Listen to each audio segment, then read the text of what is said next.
time, so I have to meet my friend from yesterday. Her name is Let. They will pick me up. Hi guys! Here we go again. So we're now in Bamberg, Bamberg Germany. Rose Garden. Yeah. Rose Garden. Yeah. So we're now entering the Rose Garden. Yeah, we're excited. Yeah. So we're now in Rose Garden. Video. Hi guys. We're now in the Rose Garden. It's so cute here. Hi, hello.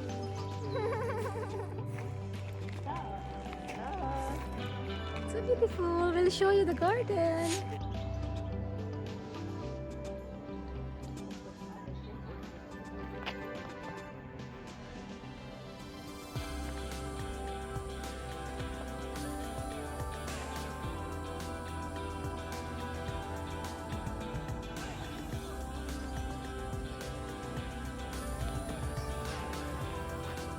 Ito pa. Dito sa loob. Parang umalis na siya. Ayun, nakikita ko.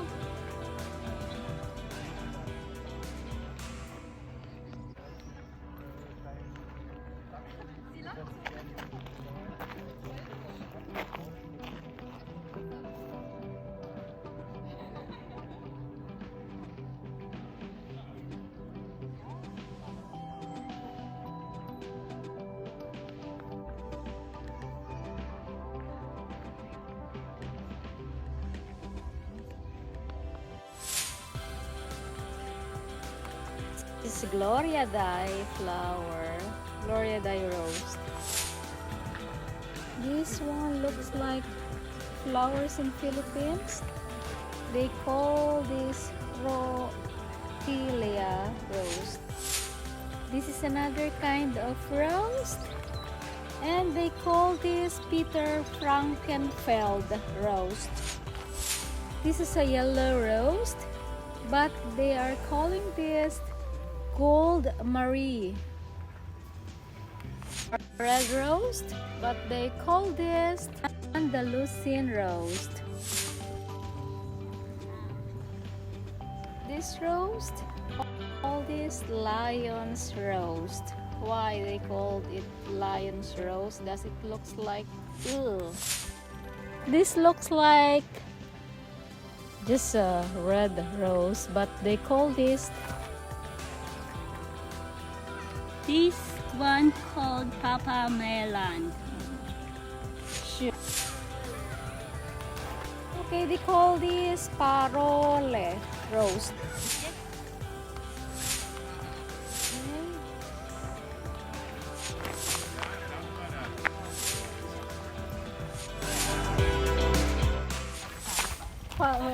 Fire and then clean. Spiral magic. Ah, Fire magic. fire magic. Let's again. Okay. Means magic. Okay, not clean. So, Sauber means Zauber, no, Zauber means magic, miracle. oh, miracle. Okay. So it's not clean. I mean, No, so- no, not clean. Okay, so I must edit this. Reigen, was ist Reigen?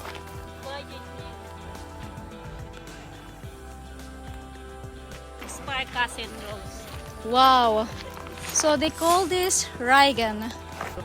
They call this Bambo rose. Sparken Rose. Sparkles. I'm sorry. Sparkassen Rose. Sparkasse came from the word bank. Sparkles. Sparkasse, bank. Okay. Of course, this is a red rose, but they have a name for this. And they call... Let me see. This is a Papa Myland.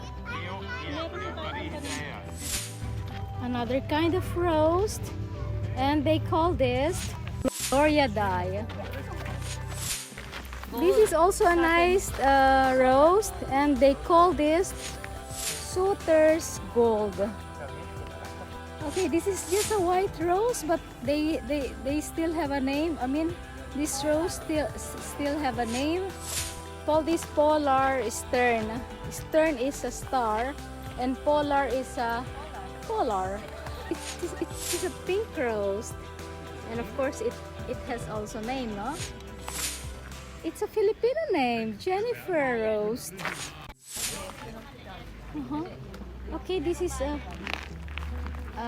red and looks like pink rose, but they call this charisma rose. So maybe this rose has a charm that people will look at it.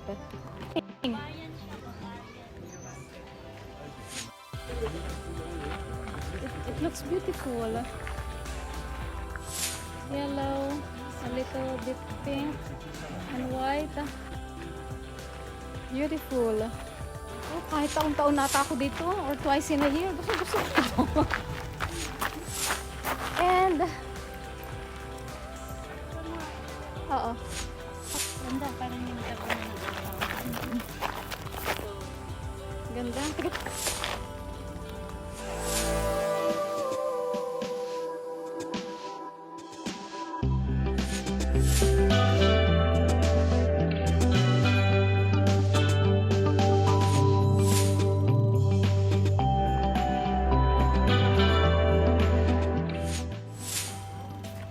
This yellow rose, they call this Loredo rose. They call this white rose Schneewittchen, Snow White in English.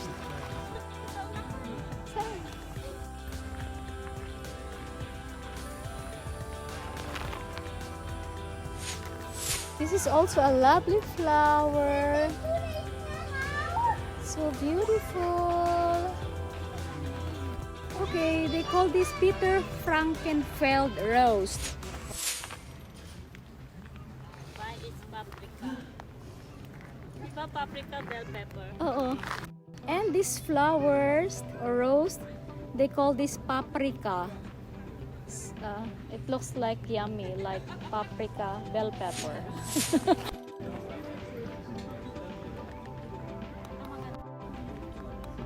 Call this ambiente. Ambiente rose. Ambiente is ambience. Time is home.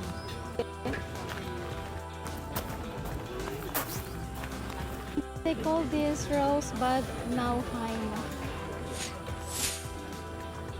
These yellow roses, call this fresha rose.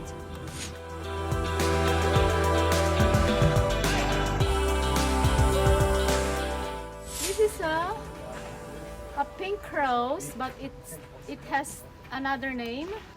Hi, Elizabeth rose. Okay, it's a push rose.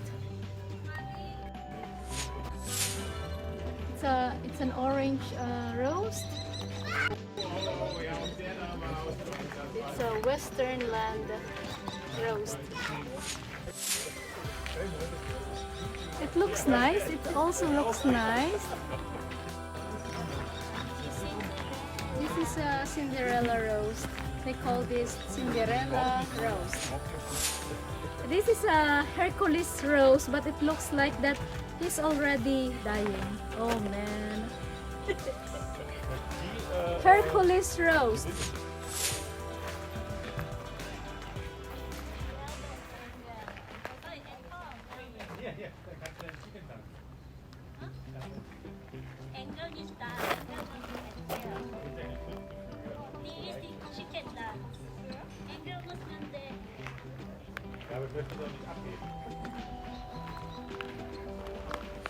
Yellow rose, but it has another name. It Gelber Engel. So Gelb is a yellow. Gelber Engel. Engel is what? Angel. So Engel is a angel. A yellow angel, according to Let.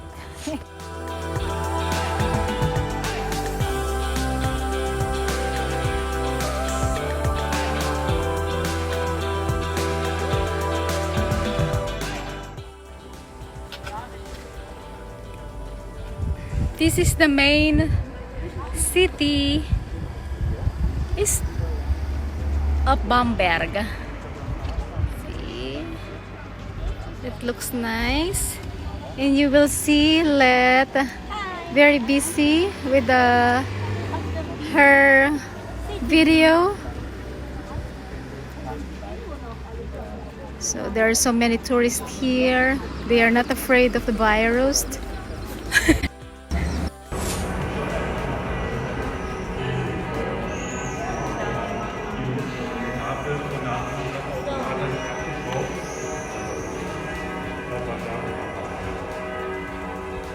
Next.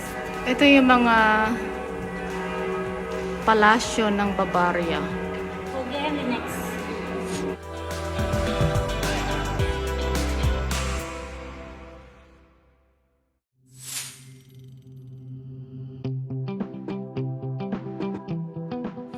Pictures.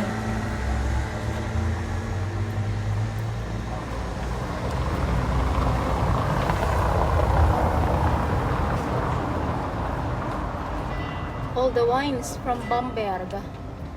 Ura?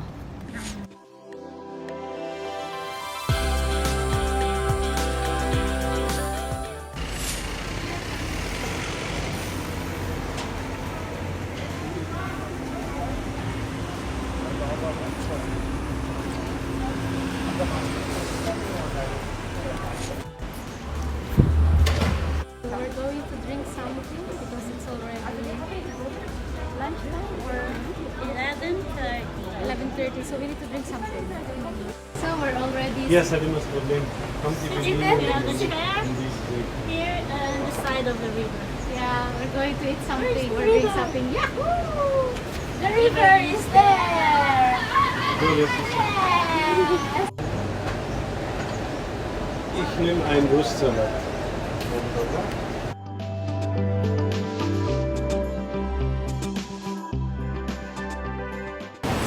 Hi, we're still in Bamberg.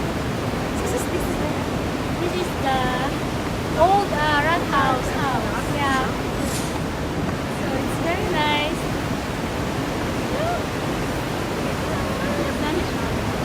So beautiful.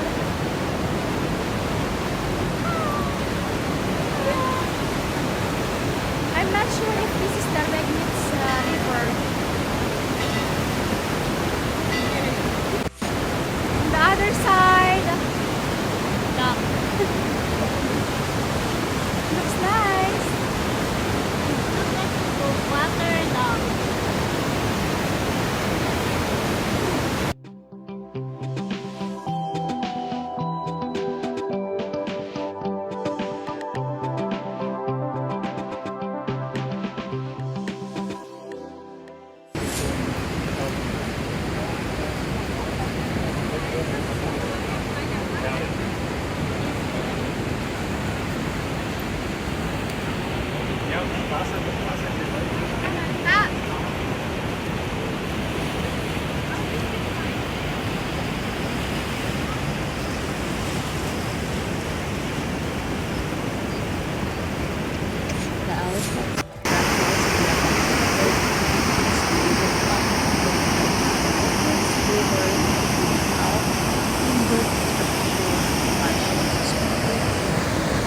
Mana?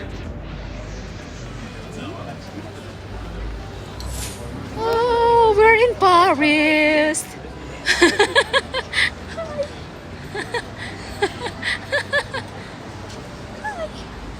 Sino kaya kumayan yung lalaki?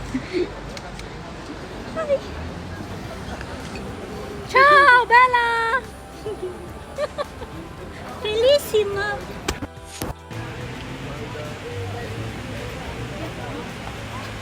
Sinong cute? Sinong cute? Oh, the painting of this building. Oo nga, Sergio, beautiful. So nice.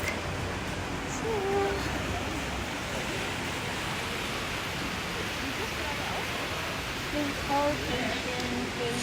Yeah.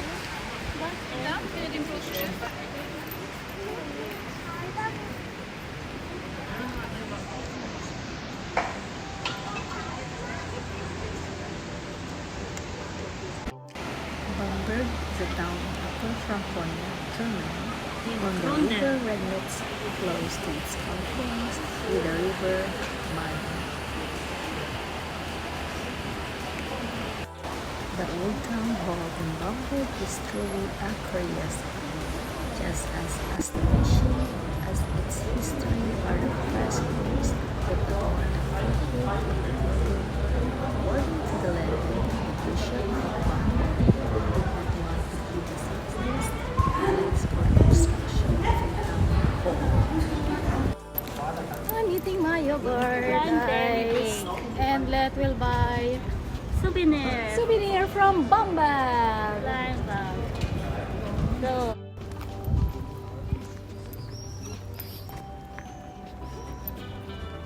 photo natin.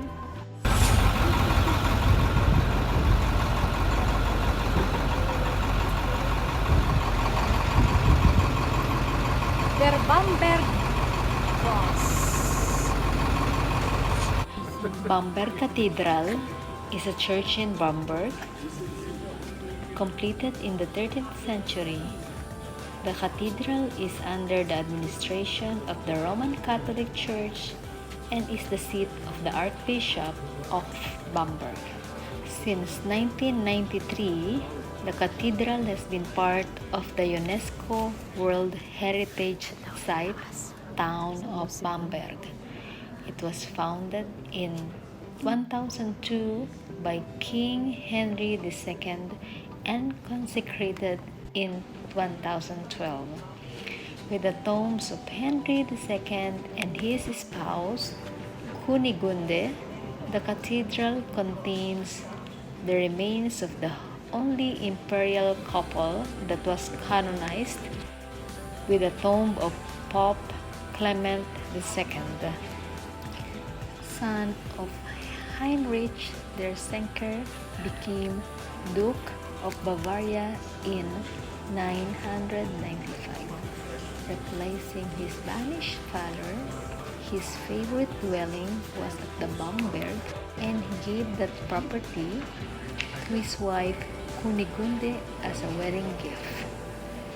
In 1002, Heinrich was elected king of Germany, and he started to conduct his government business from the Bamberg, giving the town various privileges.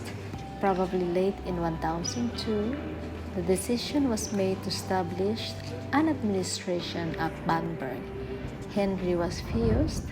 He and his wife has no children to leave the property to, and the eastern border of his kingdom still lacked of administration.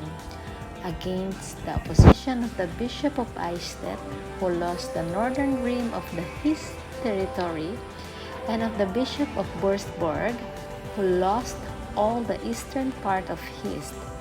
The Synod of All Saints' Day, 1007, at Frankfurt established the administration of Bamberg. The Hochstift was endowed with royal territories, notably around Bamberg and near Belasht.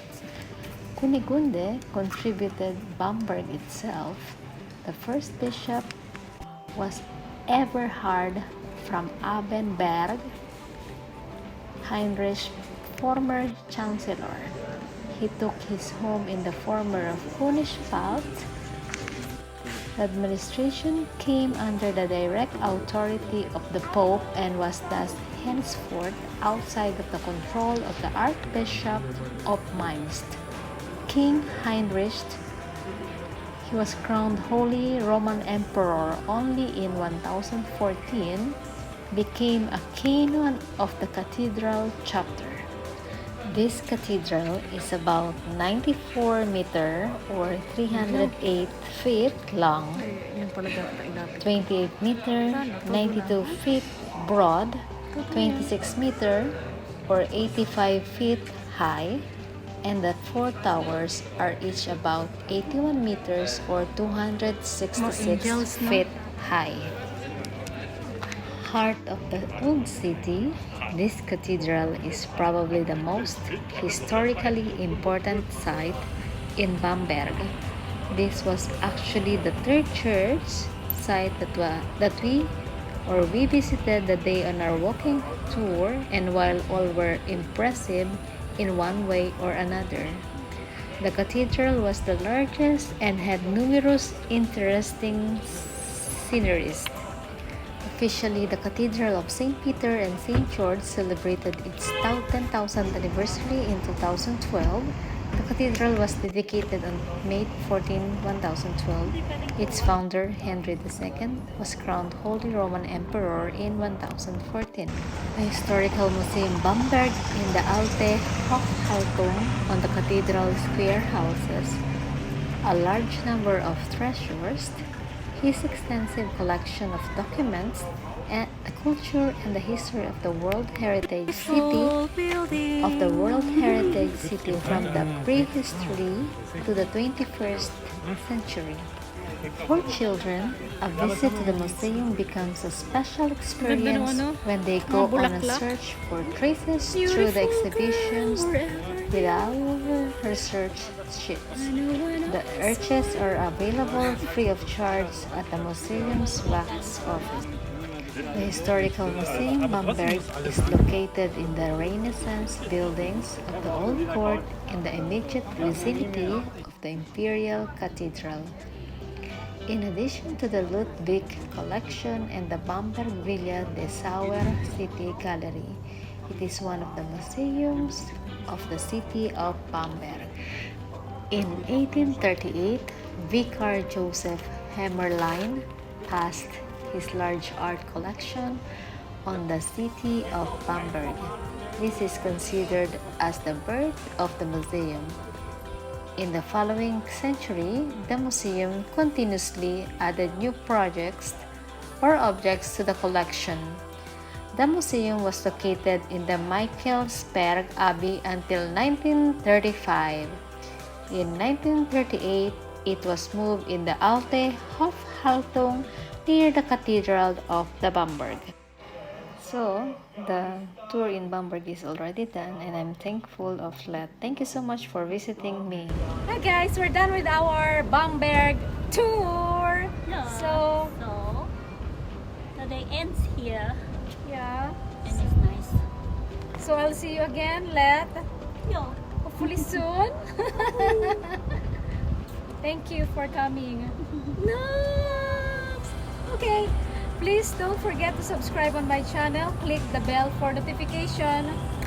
Or if you want to ask or comment, just write down. Thank you. Ciao.